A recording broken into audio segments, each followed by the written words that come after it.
Hello hi welcome नमस्ते, मेरा नाम ऋतिक और आज हम फिर से बात करेंगे एक और इम्पोर्टेंट कंसेप्ट के ऊपर। तो ये वीडियो सेमेस्टर 5 के उन स्टूडेंट्स के लिए मोस्ट इंपॉर्टेंट होने वाली है जिनके पास सब्जेक्ट है income tax, law and practice. तो चलिए शुरू करते हैं आज की वीडियो को, जहाँ पे हम फिर से बात करेंगे यूनिट नंबर 2 के बारे में। तो शुरू करते हैं आज का कंसेप्ट। और इस कंप्लीट सीरीज के नोट्स भी ऑलरेडी प्रिपेयर हो चुके हैं with important question answer PDF। जिन बच्चों को नोट्स परचेज करने हैं वो इस नंबर पर जाए 9667836336 हमें व्हाट्सएप करके नोट्स भी ले सकते हैं। अब अगर हम देखें हमारा कंसेप्ट क्या है आज का, एक तो competition of salary in grade system. हम सब जानते हैं कि अब जो है ना सैलरी निकालने के लिए ग्रेड सिस्टम आ चुके हैं। ग्रेड सिस्टम यानी कि पे स्केल बोलते हैं हम उसे, कि कौन से पे स्केल पे कोई पर्सन काम कर रहा है और उसके अकॉर्डिंग उसकी क्या होगी सैलरी होगी, उसी के अकॉर्डिंग उसकी क्या होगी इंक्रीमेंट होगी।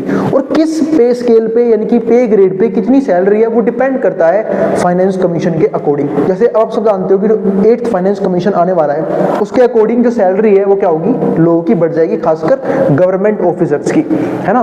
तो जैसे ये फाइनेंस कमीशन आ जाएगा वैसी सैलरी क्या हो जाएगी, बढ़ जाएगी। तो वही चीज यहाँ पे है कि हम जो है ना ग्रेड सिस्टम के अकॉर्डिंग करते हैं, सैलरी निकालते हैं और साथ साथ इंक्रीमेंट परसेंटेज भी निकालते हैं कि एनुअली कितना इंक्रीमेंट होगा सैलरी में इन्फ्लेशन के अकॉर्डिंग। ठीक है, तो वही चीज यहाँ पे देखो, an employee may be entitled to receive salary in grade system. मतलब एक एम्प्लॉय को जो सैलरी है ना वो ग्रेड सिस्टम के अकॉर्डिंग मिल सकती है। Under this system the normal annual increment is to be given. यहाँ पे जो है ना नॉर्मल एनुअल इंक्रीमेंट क्या होता है, गिवन होता है to employee are already fixed in the grade. वो पे ग्रेड में ऑलरेडी लिखा हुआ होता है कि कितना इंक्रीमेंट यहाँ पे होने वाला है। ठीक है, जैसे कि फिलहाल इस टाइम पे 7 फाइनेंस कमीशन सबका चल रहा है, उसके अकॉर्डिंग ही पे ग्रेड और पे स्केल डिटरमाइन होता है। लेकिन जैसे ही 8th फाइनेंस कमीशन आ जाएगा तो उसके अकॉर्डिंग सैलरी में क्या इंक्रीमेंट होने वाले हैं वही पता लग जाएगा, और इंक्रीमेंट लेवल क्या रहने वाला है एनुअली वो भी पता लग जाएगा हमें यहाँ पे।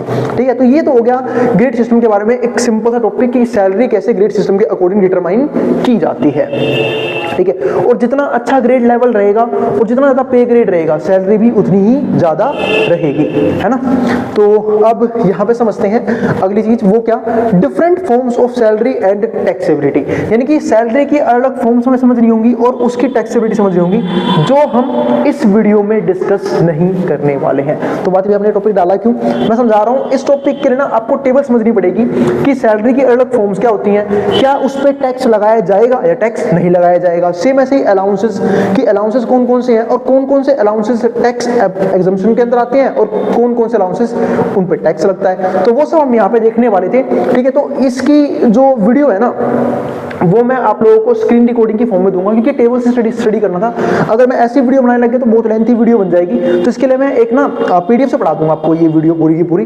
ठीक है, तो वो शायद चैप्टर के आखिरी में आपको मिल जाएगा। ठीक है, तो जरूर देख लेना वो वीडियो, क्योंकि वहां पे हम टेबल के अकॉर्डिंग ये स्टडी करेंगे कि कौन सी इनकम होती है, कौन से टाइप की सैलरी होती है, क्या वो टैक्सेबल होगी या नहीं होगी, कौन से अलाउंसेस होते हैं, क्या वो टैक्सेबल होंगे या फिर टैक्स एग्जम्पशन का पार्ट बनेंगे, और किस किस सेक्शन के अकॉर्डिंग हुआ है सब कुछ, वो सब कुछ हम उस टेबल के अकॉर्डिंग स्टडी कर लेंगे। ठीक है, तो वो मैं स्क्रीन रिकॉर्डिंग के फॉर्म में अपलोड कर दूंगा। ठीक है, तो वो वीडियो भी जरूर आप लोग देख लेना। तो अब हम शुरू करते हैं अगला लेसन, यानी कि यूनिट नंबर 2 का लेसन नंबर 2। तो लेसन नंबर 2 हमारे पास क्या है, ये हमारे पास था इनकम फ्रॉम सैलरीज पार्ट 1। अब हम डिस्कस करने वाले हैं इनकम फ्रॉम सैलरीज पार्ट 2, यानी कि यूनिट नंबर 2 का अगला लेसन। तो सबसे पहले समझते हैं इस कंप्लीट लेसन में हमें क्या क्या चीज देखनी है। लर्निंग ऑब्जेक्टिव बिल्कुल लास्ट में स्टडी करेंगे। पहले समझते हैं इस चैप्टर का इंट्रोडक्शन, वो क्या है, एन एम्प्लॉइज ग्रेट्युइटी। ग्रेट्युइटी का मतलब होता है कि एक तरह से कि क्या पर्क रहने वाले हैं, क्या एडिशनल इनकम मिलने वाली है। सिंपल सी भाषा में बताऊं तो ग्रेट्युइटी का मतलब है क्या एडिशनल इनकम मिलने वाली है। जैसे फॉर एग्जांपल आप कभी भी अगर रेस्टोरेंट में जाते हो और खासकर आप किसी लग्जरी रेस्टोरेंट में जाते हो तो वहां पे आप टिप देते हो, वो टिप जो है ना ये ग्रेट्युइटी होती है। तो वो चीज यहाँ पे है, an employees gratuity is a perk that their employer provides, जो उसका एम्प्लॉयर प्रोवाइड करता है। The centre recently passed an amendment. अब जो सेंटर का मतलब यहाँ पे क्या है, सेंट्रल गवर्नमेंट से है। ठीक है, उन्होंने एक अमेंडमेंट पास किया हाल ही में, that raised the maximum gratuity amount, जहां पे उन्हें मैक्सिमम ग्रेट्युइटी अमाउंट को डिटरमाइन किया सेक्शन 1010 के according of the income tax act, exempts it from tax up to ₹20 lakh, यानी कि 20 लाख तक किसी प्रकार का टैक्स नहीं लगेगा। ये आ गया टैक्स एग्जम्पशन के अंदर, एज अपोज टू फॉर्मर जो कितना था 10 लाख रुपए। The exemption limit of ₹20 lakh will apply, लेकिन ये जब भी अप्लाई होगा, कब अप्लाई होगा, विल अप्लाई टू एम्प्लॉइज, उन एम्प्लॉइज के लिए in the event of retirement, यानी कि या तो वो रिटायर कर गई हो, ठीक है, दूसरा या उनकी डेथ हो गई हो, ठीक है, इसके अलावा रेजिग्नेशन के केस में और डिसेबलमेंट के केस में ऑन और आफ्टर मार्च 29, 2018, या तो 29 मार्च 2018 या उसके बाद, according to CBDT notification number SO1213, ये हमारा नोटिफिकेशन नंबर होता है, डेटेड मार्च 8, 2019, जिसकी डेट क्या है, मार्च 8, 2019। तो उम्मीद है आप लोगों को ये कंप्लीट इंफॉर्मेशन समझ में आ गई है कि ग्रेट्युइटी का मैक्सिमम अमाउंट क्या है जो टैक्स एग्जम्पशन के अंदर आता है। पहले कितना था, अब कितना है, पहले 10 लाख था, 20 लाख हो चुका है, और वो किस केस में लगता है वो सारे केस में आप लोगों को समझा चुका हूं, चाहे रिटायरमेंट हो, डेथ हो, रेजिग्नेशन हो या फिर डिसेबलमेंट के केस में ये लगाया जाता है। और कब से लगाया जाता है वो डेट मैंने आपको बता दी है, ठीक है। तो ये हो गया हमारा कंप्लीट इंफॉर्मेशन इस चीज के बारे में। अब समझते हैं अगला पॉइंट। अगला पॉइंट हमारे पास यहाँ पे क्या आता है, computation of gross income under the head salary, यानी कि हम जो है वो ग्रॉस इनकम कैसे निकालने वाले हैं जब हम सैलरी हेड की बात करते हैं। तो यहाँ पे हमें 4 चीजें देखने को मिलेगी। एक तो पहला बेसिक सैलरी, इसको हम लोग बेसिक पे भी बोलते हैं। अगर कोई पर्सन गवर्नमेंट जॉब की तैयारी कर रहा है आप में से, ठीक है, तो वो बता सकते हैं कि जो बेसिक पे है ना वो अलग होता है, बाकी अलाउंसेस अलग होते हैं। यानी कि आपको पता होगा कि बेसिक पे तो लोगों को गवर्नमेंट जॉब में बहुत कम दिखती है, लेकिन जैसे अलाउंसेस मिल जाते हैं ना, सैलरी बहुत ज़्यादा क्या होती है, बढ़ जाती है। वही चीज यहाँ पे है। तो बेसिक सैलरी यानी कि वो बेसिक वेजेस जो उसे मिलने वाले हैं वो मिनिमम वेजेस की तरह ट्रीट किए जाते हैं। उसके अलावा अलग अलाउंसेस होते हैं, ठीक है, डीए है, एचआरए है, और भी अलग तरह के बहुत सारे अलाउंसेस हमें देखने को मिलते हैं जो हम यहाँ पे पढ़ेंगे। और अलाउंसेस मैं आपको उस वाली वीडियो भी समझा दूंगा जब मैं पीडीएफ बनाऊंगा, तो उसमें टेबल के अकॉर्डिंग मैं आप लोगों को सारे अलाउंसेस भी समझा दूंगा, और किन किन पे टैक्स लगता है और किन किन पे टैक्स नहीं लगता है, इनके टैक्स एग्जम्पशन के अंदर आता है वो भी समझा दूंगा।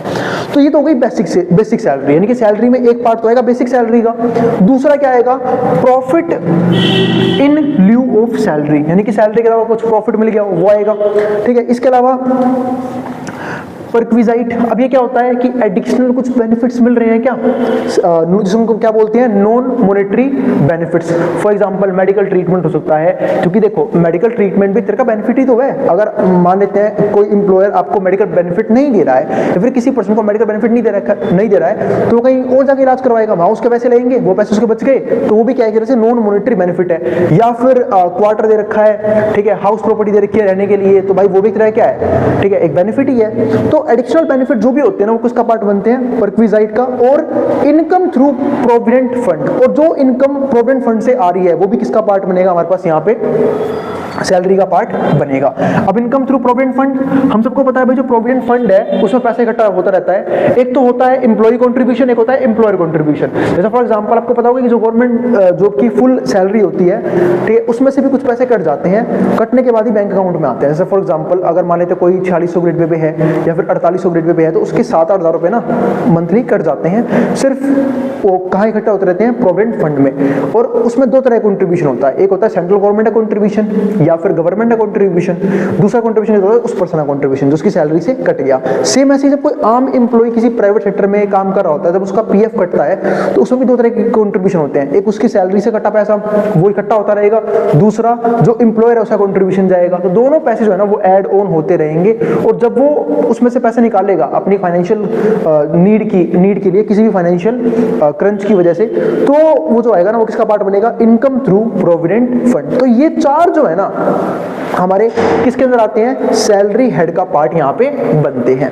अब इसके बाद जो हमारे पास अगला पॉइंट आता है वो क्या आता है, description of different items including in salary, यानी कि सैलरी के अंदर हम अलग अलग आइटम्स और कौन कौन से इंक्लूड करते हैं। जिसमें पहला क्या आता है हमारे पास यहाँ पे, advance salary and arrears of salary. देखो एडवांस सैलरी का मतलब क्या है कि आप अभी काम करोगे लेकिन आपने पहले से ही एडवांस में सैलरी ले ली है, ठीक, इसको बोलते हैं एडवांस सैलरी, यानी कि काम करना बाकी है वर्कर का, उसको पैसे पहले ही मिल चुके हैं उस काम के। एक होता है एरियर्स ऑफ सैलरी, इस बात का मतलब क्या है कि वो काम ऑलरेडी कर चुका है, सैलरी अब उसे बाद में मिलेगी काम करने के, ठीक है। जैसे फॉर एग्जांपल अगर कोई पर्सन मान लेते हैं कि अप्रैल के महीने में काम कर रहा है, एक फाइनेंशियल ईयर अप्रैल के महीने में काम कर रहा है, उसकी स्टार्टिंग में उसने 1 तारीख को सैलरी ले ली, तो वो क्या होगी उसके लिए एडवांस सैलरी, क्योंकि अभी वो पूरे अप्रैल में उसका काम करना बाकी है और उसकी सैलरी वो पहले ही एडवांस में ले चुका है। और अगर मान लेते हैं उसने अप्रैल में काम किया, उसको सैलरी मिलेगी अप्रैल की मई में, तो उसको हम क्या बोलते हैं, एरियर्स ऑफ सैलरी, की काम पहले कर दिया उस महीने में, सैलरी मिली अगले महीने में यानी कि बाद में। इसके बाद हमारे पास दूसरा पॉइंट हमारे पास यहाँ पे क्या आता है, फीस और कमीशन। ये भी एक इंपॉर्टेंट पार्ट होता है। जैसे कि सैलरीज के अंदर मान लेते हैं कि किसी पर्सन ने कोई प्रॉपर्टी सेल करवा दी या फिर कोई प्रोफेशनल वर्क किया जिसकी वजह से उसने फीस ली, तो वो क्या होता है, फीस या फिर कमीशन। क्योंकि लोग जनरली प्रोफेशनल वर्क से 2 चीजें लेते हैं। अगर कोई पर्सन ब्रोकर है तो ब्रोकरेज लेगा, उसको हम कमीशन भी बोल देते हैं, ब्रोकर कमीशन, ठीक है। दूसरा हमारे पास यहाँ पे क्या होता है, फीस भी ले सकता है अगर उसने कोई प्रोफेशनल काम किया है, तो मान लेते हैं कोई डॉक्टर है, टीचर है, ठीक है, लॉयर है, ये सब फीस लेते हैं। तो फीस और कमीशन ये 2 पार्ट बनेंगे। तीसरा हमारे पास यहाँ पे क्या आता है, बोनस। ये भी सैलरी का पार्ट है कि कुछ एडिशनल अमाउंट मिला मॉनेटरी फॉर्म में, तो वही बोनस। फिर फोर्थ ग्रेट्युटी, ये मैंने आपको थोड़ी देर पहले समझाया था, यानी कि वो एडिशनल अमाउंट जो सैलरी से अलग मिलता है, ठीक है। जैसे फॉर एग्जांपल हम रेस्टोरेंट में टिप दे रहे हैं, वो एक क्या है, ग्रेट्युटी है एक तरह की। इसके बाद एन्युइटी। एन्युइटी का मतलब क्या है कि एक लंप सम, एक अच्छा खासा अमाउंट जो हमें किसी फाइनेंशियल क्रंच के लिए मिल रहा है, फिर रिटायरमेंट में मिल रहा है, उसको हम क्या बोलते हैं, एन्युइटी बोलते हैं। फिर सिक्स्थ क्या आता है, पेमेंट बाय द एम्प्लॉयर, यानी कि एम्प्लॉयर पेमेंट कर रहा है इन एम्प्लॉइज अकाउंट, एम्प्लॉय के अकाउंट में, इन न्यू पेंशन प्लान, नए पेंशन प्लान के according, refer to an section 80CCD, जो किसके अंदर आएगा, ये जो ध्यान रखना, सेक्शन 80CCD के अंदर। यानी कि कोई नया पेंशन स्कीम आया, उसके लिए जो एम्प्लॉयर है वो एम्प्लॉय को पैसे पे कर रहा है, वो भी हमारा किसका पार्ट बनेगा, सैलरी के हेड का पार्ट बनेगा। इसके बाद 7th में क्या आएगा, पेंशन। भाई पेंशन लग गई है उस पर्सन की, तो वो भी इसी का पार्ट बनेगा, सैलरी के हेड का। इसके बाद 8th पॉइंट क्या आता है हमारे पास यहाँ पे, salary received in different forms, और अगर इनके अलावा किसी और फॉर्म में सैलरी दी गई है तो वो भी इसके अंदर इंक्लूड किए जाएंगे। यानी कि ये 7 तो हमने डायरेक्ट देख लिए कि ये जो 7 है वो कौन कौन से मेन फॉर्म्स हैं पैसे देने के, चाहे वो मॉनेटरी हो या फिर नॉन मॉनेटरी हो। लेकिन 8 पॉइंट में क्या है कि अगर इन सेक्शन के मतलब इन सारे पॉइंट्स के अलावा किसी और हेड के अंदर वो भी इनकम उसको मिलती है, ठीक है, तो वो salary received in different forms में आ जाएगा, ठीक है। तो ये 8 हमारे क्या हो गए, description of different items included in salary, यानी कि सैलरी में और कौन कौन सी चीजें इंक्लूड की जाती हैं।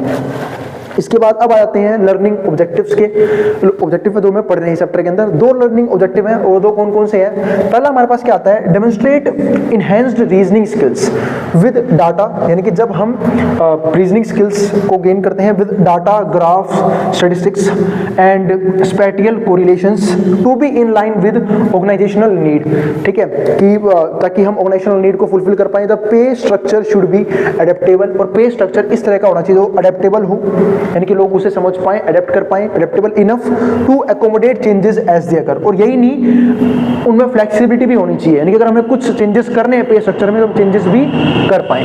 इस तरीके से बनना बहुत जरूरी है, ठीक है। दूसरा पॉइंट हमारे पास यहाँ पे क्या आता है, establishing and preserving an appropriate wage and salary structure. यही नहीं, हमें स्टैब्लिश भी करना है और प्रिजर्व भी करना है एक ऐसे एप्रोप्रिएट वेज और सैलरी स्ट्रक्चर को, is the primary goal of ways and salary administration.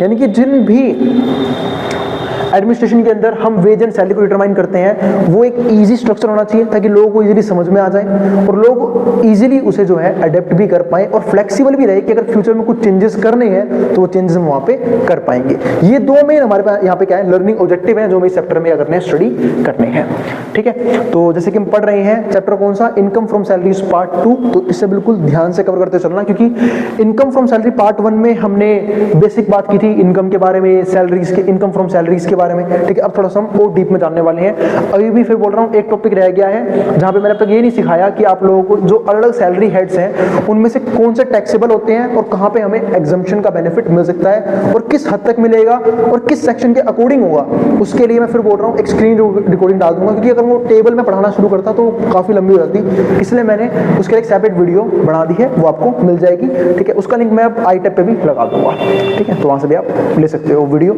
अब जिसको जो उतारना उतार सकता है, मैं बोर्ड के सामने से। नोट्स के लिए आप इस नंबर पे व्हाट्सएप के नोट्स भी ले सकते हैं, और अगर वीडियो पसंद आए तो वीडियो को लाइक कर देना और चैनल को सब्सक्राइब भी कर देना ऐसी वीडियोस के लिए। उन बच्चों में शेयर भी कर देना जिन बच्चों का एग्जाम होने वाला हो सेम सब्जेक्ट का, जिसको जो उतारना है वो उतार सकता है।